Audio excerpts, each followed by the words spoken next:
Cek, cek, cek, cek, cek, satu, satu, satu, satu, anjir. Halo, bagi rekan-rekan, selamat pagi. Bagi yang merasa pagi, selamat siang dan selamat malam bagi yang nontonnya siang dan malam. Video kali ini kita akan membahas masalah terong rekan-rekannya. Cuman yang kita bahas bukan tentang pertumbuhan terong dari kecil sampai panen. Yang kita bahas adalah mengenai hama yang ada di terong. Lah, kali ini hama yang kita bahas adalah tentang kumbang daun yang dimana sering merusak dan merugikan petani terong. Nah, contohnya kayak gini. Kumbang daun identik dengan warna tol-tol hitam dan warnanya cantik sih, cuman ngerusaknya itu loh. Kayak apa ya? Kayak merusak hubungan lah. Lah, mengenai kumbang daun ini biasanya terletak di daun. Ya namanya kumbang daun anjir, ya terletak di daun lah. Kumbang daun itu biasanya rusaknya itu parah sampai sampai daunnya itu habis termakan. Kayak gitu lah. Beberapa kumbang daun itu lah kayak ini contohnya. Tuh kan rusak kan, sudah bangun dari awal, ngerawat dari awal, hubungan rusak anjir. Kayak gitu ya. Ya sama halnya kayak hubungan sudah dijaga dari awal, pas kecil dirawat enak, ternyata rusak. Ya seperti itulah. Ini bahas terong apa bahas masalah cinta ya? Aduh besok. Nah ini adalah telur dari kumbang daun. Warnanya kuning.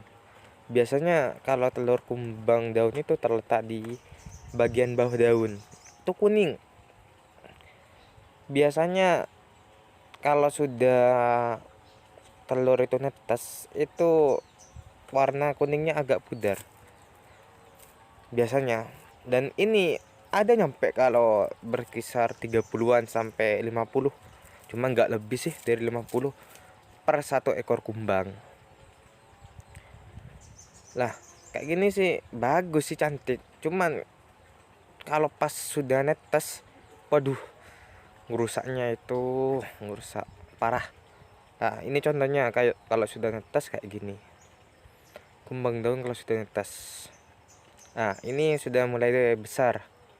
Kumbang daunnya itu sudah mulai nampak kerusakannya. Biasanya kalau kumbang daun itu larvanya, ini kan sudah berbentuk larva. Itu makannya bertahap dari bawah, dari lapisan daun paling bawah. Biasanya nggak mungkin dari paling atas. Kayak itu jadinya kalau rekan-rekan mau nyemprot insek, semprotannya itu dari bawah superiornya kalau bisa. Soalnya hamanya itu dari bawah, berada di bawah. Nah, kayak gitu. Tuh gimana tuh? Padahal cuma 1, 2, 3, 4, 5, 6. Waduh. Satu daun itu biasanya ada sekitar 5 sampai 10 larva yang menempati. Dan larva itu keren, Bro. Kalau sudah merasa makanannya sudah hilang, ya, bukan hilang, sudah habis, mereka akan pindah ke daun yang satunya. Nah, kalau ini contoh tanaman terong yang bersih dan gak kena kumbang daun, bersih. Cuman terkena bolong itu, mungkin terkena apa ya, belalang mungkin. Cuman kalau kumbang daun aman. Ciri-ciri amannya daun terong terkena kumbang daun itu nggak ada bercak-bercak apa ya, kayak terbakar dan bolong-bolong gitu biasanya. Nah kayak gini itu kan bagus. Cuman kita kalau pengen kayak gitu sih, kita ngerawatnya, ngejaganya dari awal. Makanya ibaratnya hubungan percintaan kita jaga dari awal. Terus kita rumat-rumat, kita fasilitasi gitulah. Jangan sampai ada yang rusak hubungan. Aduh, ini malah curhat masa percintaan anjir. Lah, lanjut masalah terong juga. Dan lah, ini nampak yang bagian atas kerusakan daun terong yang diakibatkan oleh kumbang daun. Ini dari atas ya kawan, bukan dari bawah. Nek dari bawah itu tambah parah. Ini fotonya dari atas, tuh sudah dari atas kayak gitu sudah. Nah ini adalah contoh jenis terong Hitachi F1 yang saya tanam.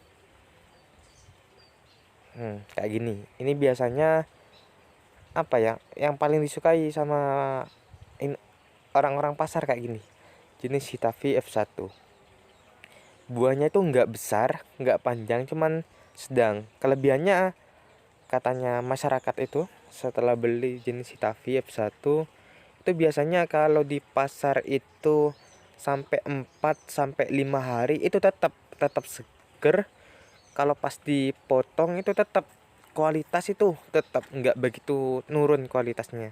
Itu kelebihan Hitachi, meskipun jenisnya sedang, nggak panjang nggak besar, cuman itu kelebihannya. Makanya disukai oleh para ibu-ibu yang mau masak dan juga pedagang. Jadinya pedagang kalau nggak laku itu biasanya tetap gitulah, tetap seger, jadinya kerugiannya itu nggak begitu besar lah kayak gitu. Dan mohon maaf rekan-rekan, bahasa saya juga kayak gini, maklum lah, saya dari Probolinggo, logat saya Madura, ya kayak gini sudah lah. Ini juga kembali lagi contoh daun terong yang bersih dari kumbang daun. Nah kayak gitu. Itu kalau nggak salah yang saya foto kira-kira umur 1,5 bulan sih, kalau nggak salah yang saya foto. Lah ini parah-parahnya, ini cuma kalau nggak salah 3 hari 4 hari saya itu apa ya, ditinggal kemana kayak gitu, lupa wis, apa ditinggal kerja kayak gitu. Lah di kumbang daun ini larvanya kayak gini berbentuknya kuning, cuman agak berbulu kayak ulat bulu. Itu sedikit bersih, itu bersihnya sudah terkena cuman pas semprot insek lumayan. Daun berikutnya itu enggak begitu terkena, cuman daun yang lama saja yang terkena. Kayak gitu aja sih, agak repot juga.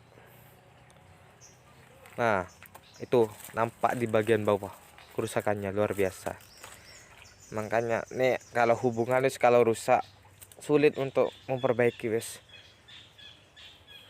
Kalau aku biasanya gini kawan, nek nggak mempan insek, bukan nggak mempan ya, kita mau pakai dosis besar cuman takut ngerusak ke tanaman ya, sambil pakai anu sudah cara jitu, diambil pakai tanang, ciciin bahasa Maduranya.